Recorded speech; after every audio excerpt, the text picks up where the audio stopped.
থেকে আমাকে কেউ সরাইতে পারে নাই। কিন্তু আমি কিন্তু তখন জানতাম না আমি সেক্রেটারি পদে লড়াই করব।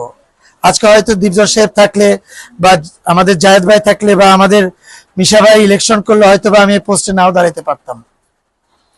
তা করোনাকালীন সময় আমি কিন্তু রাস্তায় রাস্তায় দৌড়াইছি, রাস্তায় রাস্তায় ঘুরে ঘুরে আমার মেম্বারদের জন্য খাবার আনছি এবং খাবারটা ঘরে দিয়ে আসছি। তখন কিন্তু আজকের অতিথি পাখিদের খবর ছিল না।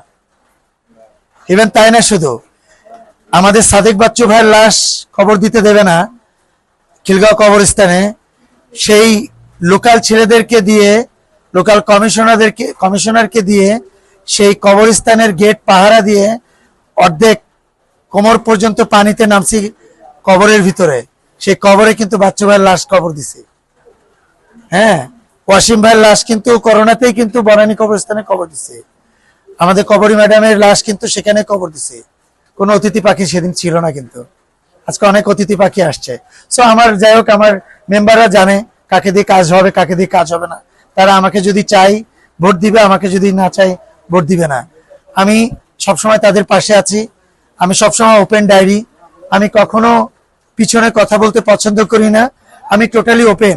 আমার প্রতিটা মেম্বার জানে জয়ের কোন কোন পৃষ্ঠায় কি কি লেখা আছে। সো আমি আমার মেম্বারদেরকে অনেক ভালোবাসি, সবাইকে নিয়ে একসাথে কাজ করতে চাই। যদি তারা আমাকে আবার সুযোগ দেয়, হয়তো আমার এর আগে সভাপতি সেক্রেটারি অনেক অনেক ভালো ভালো কাজ করে গেছে।